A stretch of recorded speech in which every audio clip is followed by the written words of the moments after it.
बिस्मिल्लाहिर्रहमानिर्रहीम। पिछली किस्त में हमने सुना था कि ग़ज़वा-ए हिंद सिर्फ एक जंग नहीं बल्कि रसूलुल्लाह सल्लल्लाहु अलैहि वसल्लम की एक अजीम पेशगोई थी। आज की इस किस्त में हम जानेंगे सबसे पहला मुसलमान लश्कर कौन सा था, किस खलीफा के दौर में ये तारीखी सफ़र शुरू हुआ और किस सरजमीन पर इस्लाम की पहली करन पड़ी। ये वाक़या है खिलाफत फारूकी का ज़माना। हज़रत उमर बिन ख़त्ताब रज़ी अल्लाहु अन्हु अदल के पहाड़, इस्लामी रियासत के मजबूत तरीन खलीफा। उनके दौर में इस्लाम की सरहदें फैल रही थीं। ईरान फतह हो चुका था, इराक मुसलमानों के हाथ में था और मशरिक के दरवाजे अब खुलने लगे थे। इसी ज़माने में सिंध और मकरान के इलाकों से मुसलमान सरहदों पर हमले होने लगे, तिजारती काफ़िले लूटे जाने लगे और मजलूमों की फरियाद मदीना तक पहुंचने लगी। हज़रत उमर रज़ी अल्लाहु अन्हु ने फरमाया, हम सिर्फ फतूहात के लिए नहीं निकलते, हम जुल्म को ख़त्म करने निकलते हैं। चुनाचे सबसे पहला लश्कर हिंद की सरहदों की तरफ भेजा गया। उस लश्कर की क़यादत हज़रत हुकुम बिन अम्र तग़लबी रज़ी अल्लाहु अन्हु, एक बहादुर सिपाही, ईमान से लबरेज सालार। ये लश्कर पहुंचा मुकरान के इलाके तक। ये वो सरजमीन थी जो हिंद की सरहद का पहला दरवाज़ा समझी जाती थी। लेकिन ये सफ़र आसान नहीं था।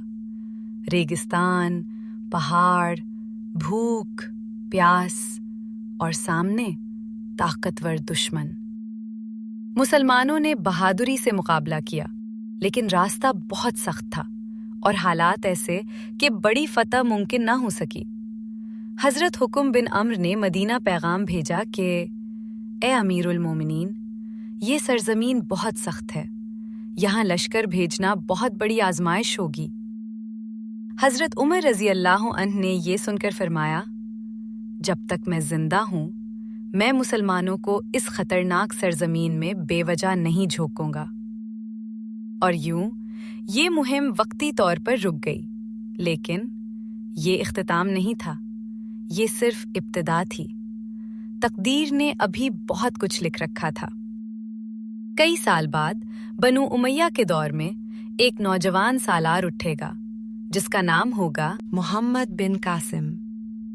और फिर सिंध की सरजमीन इस्लाम की रोशनी से मुनव्वर होगी।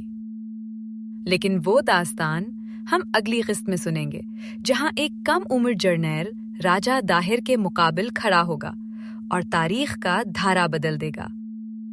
ये थी ग़ज़वा-ए हिंद की दास्तान की दूसरी कड़ी।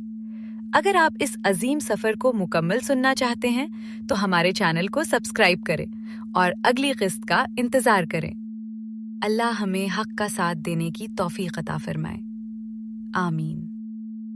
अगर आपको इस्लामी तारीख और ईमान अफरोज़ कहानियाँ पसंद हैं तो हमारे चैनल खजाना दास्तान को अभी सब्सक्राइब करें। यहाँ हम आपके लिए वो दास्तानें लाते हैं जो दिल को भी जगाती हैं और ईमान को भी मजबूत करती हैं। अल्लाह आपको जज़ाए खैर अता फरमाए, आमीन। बेल आइकन दबाना मत भूलिए ताकि अगली किस्त सबसे पहले आप तक पहुँचे।